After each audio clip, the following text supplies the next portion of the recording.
The topic tonight and what we're going to be covering is how to avoid becoming the victim of violent crime when you're traveling abroad, when you travel internationally. And then, because bad things happen to good people, what to do if that does occur. So it's not meant to dissuade you from traveling. On the contrary, I want you to travel. That is my favorite thing to do. It's a big world out there, but I want you to do it safely. You'll see it in the airports, you'll see it in the hotels. People talk loud when they're on their cell phone. You're broadcasting information. Whatever you're telling that person on the other end of the phone, you're also telling this guy and this guy and this guy and this guy. And there are ears that are listening. And that's one of the things that you really need to get through your head. Wrap your mind around the fact that there are ears out there and there are eyes on you. The other thing that the bad guy looks for, he wants a lamb. There's an old saying, why hunt for lions when there are so many lambs to be had? You remember before I told you, you got to get it in your head that if you are engaged, if you are in a combat situation, that you're going to do whatever need be so that you survive. That's the difference between a lion and a lamb.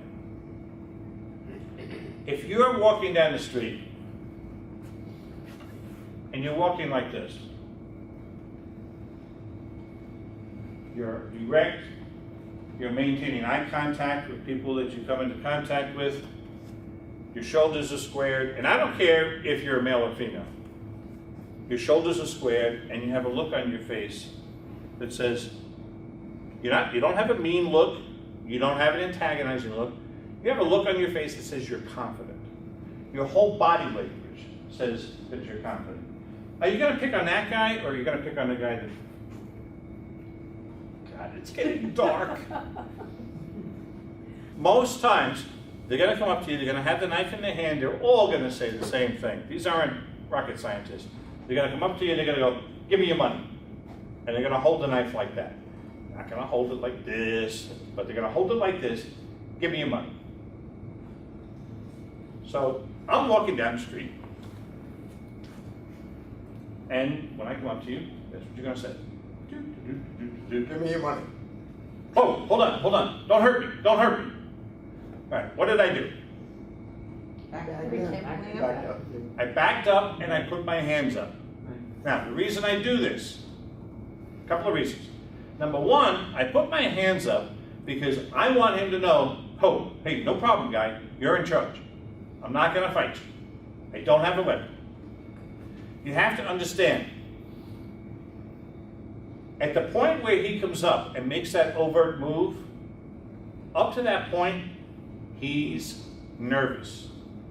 He doesn't know if I'm a good guy or a bad guy. He doesn't know if I'm going to fight or I'm going to acquiesce and give in. He doesn't know if I'm a cop.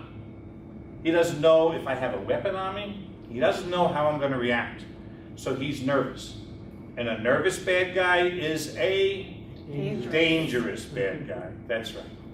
So what I want to do a couple of things here. Right now, when he pulls that out, he's in control of the situation. I'm going to take back some of that control without him even knowing it. First thing I'm going to do, I put my hands up and I step back. That does a couple of things. It tells him, hey guy, don't worry about it. Don't be nervous. It's okay. I'm going to do whatever you want to do. And I take a step back, so what does that do? It takes me away from the knife. It's called mugger money. Or throwaway money. What this is, it's the money that you're willing to sacrifice so you don't get killed. You keep it in your weak hand pocket. You take it out, hey, I got it, it's right here, it's right here. No problem, it's right, you can have it. I don't want any trouble, you can have it. You hold it out to him, and that's the best way to do it. What's he gonna do? He's gonna reach for it. And then you run as fast as you can in the other direction. Again, we're talking about an armed robbery, not a kidnapping, not an abduction. This is what he's after. Is he going to chase you? No. In most cases, what he will do is he's going to reach down, pick it up, he's going to fan it. to see what he got. If he got enough, there's no reason to chase you. He just made his bank withdrawal. Thank you. What you want to do is you want to use parts of your body that are not going to hurt you. The heel of your hand is a great spot. If you hit that, the nose. If you do it the right way and the nose breaks and goes into the brain, game's over. And don't go, ooh. You should be going, I'm going to kill that. That's what it is, though. That's the thing to get over, is the hurting another person. Oh, you're not hurting him. At your own expense. You're not hurting him. You're saving yourself. You're not hurting him. You're saving yourself. And that's how you have to think about it. Number one, if he's holding you up with a gun and the same situation, you give him the same money. In fact, you give him with a smile on your face. Guys are more apt, gunmen are more apt to shoot their victims than people using knives for a couple of reasons. One of them is it's an accidental discharge. In order for this gun to work, you have to place the magazine with the bullets in, and you have to charge it. That makes the hammer go back. Now, all I gotta do is pull the trigger, and it fires. Every time with a semi-automatic, when I fire this, you can't see it because it goes so fast. But when I fire this, what's happening is the bullet leaves, the slide is coming back again, it's racking another round into the chamber, and now it's ready to fire again. Now it happens so fast you can't see it. But that's what happens. If you're held up with a gun, you're going to do the same thing. With a gun, I would advise not to run, because you're not distancing yourself from this. Give them the money and start backing slowly away. No problem, man. Here, it's yours. Give it to him. Let him take it and just back slowly away. Keep your hands where he can see him. Lower his anxiety level, as we said before, as much as you can. Now, if, all right, we'll stick with it now. If he has a handgun and you see that he's about to kill you, I don't want to shoot you. If you see that he's about to kill you, if you see in his eyes, if you see the eyes starting to narrow, if you see the muscles in his arm starting to tense, if you see him start to twitch, very often what they'll do is they'll actually hold it out a little further in front of them.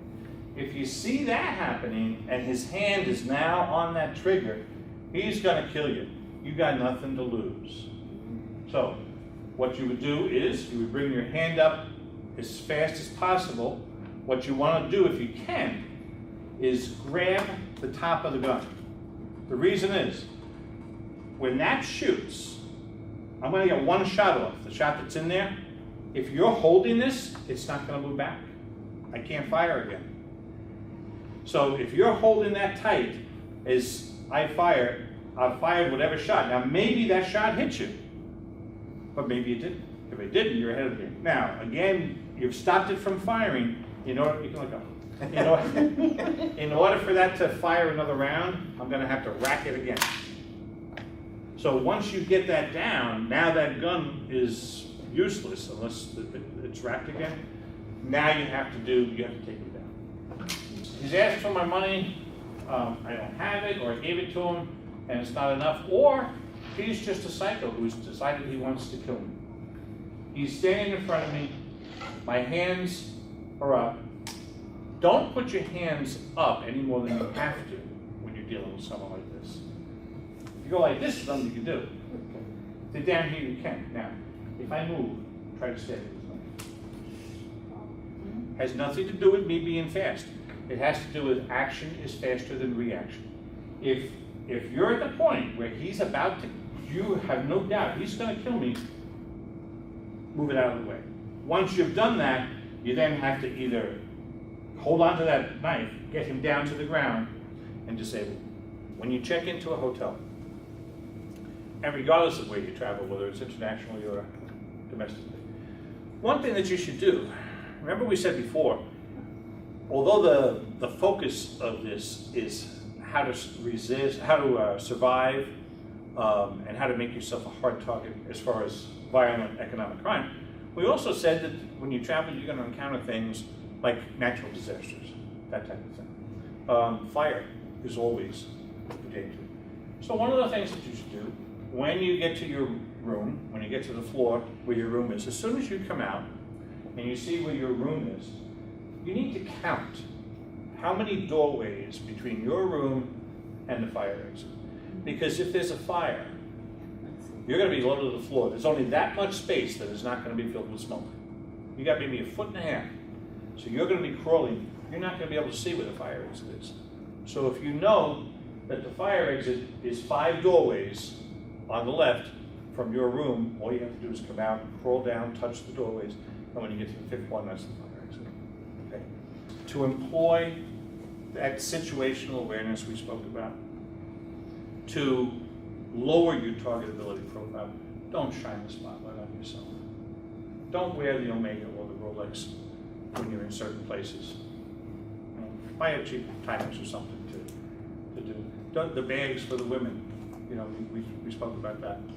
And more important than any of those, because if the balloon goes up and you find yourself in that position where you really need to fight for your life, and you're only going to employ that if it's not your money, right? Only if he's after you, or you know that he's about to attempt to assault you or kill you. You need to get that mindset that you're going to win. You need to get that mindset that you're not going to be a lamb, that you're going to be a lion. He's going to go someplace else.